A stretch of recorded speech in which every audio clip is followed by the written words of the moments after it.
महाराज जी, मैं स्त्री रोग विशेषज्ञ हूँ। कुछ दिनों में तीज का व्रत, चौथ, नवरात्रे जैसे व्रत महिलाएं की अटूट श्रद्धा रहती है। महाराज जी, ऐसे समय में गर्भवती महिलाएं भी खुद गर्भ में पल रहे बच्चे के स्वास्थ्य का ध्यान न देकर व्रत रहती हैं। नहीं रहना चाहिए, क्योंकि उस समय आपके ही खान पान से बच्चे का पोषण होता है। जब गर्भस्थ शिशु होता है वो माँ के ही खान पान व्यवहार से पोषित होता है। तो अगर आप व्रत रहेंगी तो उसको पोषण तत्व तो नहीं मिलेंगे। जो गर्भस्थ शिशु को है उसे पोषण तत्व तो ना मिलने के कारण उसमें बीमारियां आ सकती है, कमजोरी आ सकती है और अधिक पीड़ा उसको होगी, क्योंकि पोषण तत्व तो माँ से ही मिलते हैं। तो हमारी समस्त माताओं से प्रार्थना है कि जब गर्भ हो तो सबसे बड़ा व्रत आपका है उस गर्भस्थ शिशु का पोषण करके उसका जब जन्म दे दें और वो हमारे राष्ट्र के काम आवे, हमारे देश की सेवा करने लायक बने, तो ये बहुत बड़ा व्रत हो गया। तो उस समय हमें लगता है कि जैसे निर्जला व्रत है या इस तरह के व्रतों का अनुष्ठान न करे, क्योंकि वो गर्भस्थ शिशु का पोषण माँ के ही खान पान से होता है। अच्छे सात्विक पदार्थ पावे और सात्विक वातावरण प्रकट करे, भगवत कथा सुने, ऐसे बाहरी तो करे लेकिन व्रत आदि न रहे। मुझे जैसा लगता है, क्योंकि हमने शास्त्रों में जो पढ़ा है कि माँ के ही द्वारा गर्भस्थ शिशु का पोषण होता है। तो अगर आप 9 दिन व्रत रहेंगी तो उस गर्भस्थ शिशु को वो पोषण तत्व तो नहीं मिलेंगे। तो इसलिए अब जैसे करवा चौथ आती है उसमें माताएं बहनें निर्जला रहती है।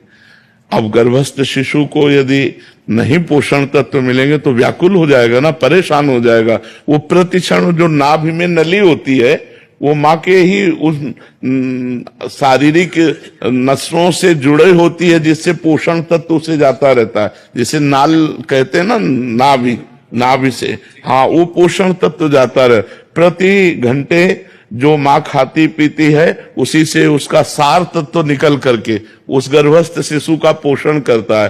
तो हमें लगता है कि माताओं को बाहरी आराधना करनी चाहिए, जैसे भगवान नाम कीर्तन है, पाठ है, पूजा है, ये सब करे, लेकिन खान पान में अपने लिए तो संयम कर सकते हैं, लेकिन उस गर्भस्थ शिशु के पोषण के लिए जैसे हम औषधि आवश्यक है ऐसे वो भोजन आवश्यक है, पोषण तत्व तो आवश्यक है उस बच्चे को।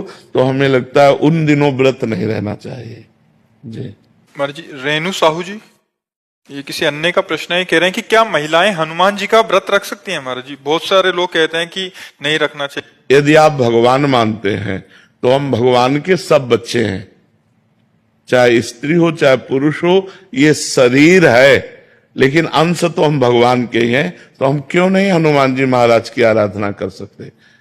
हम मानते हैं कि प्रगट रूप में जब हनुमान जी के श्री विग्रह पर बंधन वार आदि इन बातों को तो हम, लेकिन वो हमारे भगवान हैं तो हम हनुमान चालीसा पढ़ सकते हैं, हम उनका नाम जप सकते हैं, हम उनकी आराधना कर सकते हैं, हम उनको भोग लगा सकते हैं। हम बंधनवार आदि की बात नहीं कर रहे कि जैसे उनके शरीर के बंधन आदि, क्योंकि उनका एक परम ब्रह्मचारी स्वरूप भी है, परम ब्रह्मचारी स्वरूप है ना। तो इसलिए जो निषेध करने वाले जन है उसी ब्रह्मचर्य को लेके हैं कि वो पर वो भगवान है, वो कोई मनुष्य थोड़ी है, स्वयं शंभु है, स्वयं शंकर भगवान है कि नहीं, प्रसिद्ध है ना, स्वयं शंकर है, 11वें रुद्र का अवतार है। तो हमें लगता है कि जैसे आराधना तो सब कोई कर सकता है, पर हम बंधनवार आदि के लिए अभी प्रमाण नहीं पाया। अपने हाथ से हनुमान जी के शरीर को छूना या उनके बंधन आदि, ये अभी तक हमें, लेकिन हम अपने भाव से कहते हैं कि हमारे वो भगवान है, हम हनुमान चालीसा पढ़ें, हम हनुमान जी का नाम जप करें, हम हनुमान जी के लिए भोग की व्यवस्था करें।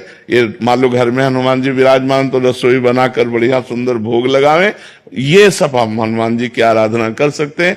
लेकिन बंधनवार चढ़ाना आदि ये हमें प्रमाण नहीं मिला, इसलिए हम इस विषय में हाँ नहीं कह सकते। बकाया आराधना तो की जा सकती है क्योंकि वो हमारे भगवान है। महाराज जी, आरती कर सकते हो? हाँ, भोग बनाइए, भोग लगाइए, आरती कीजिए।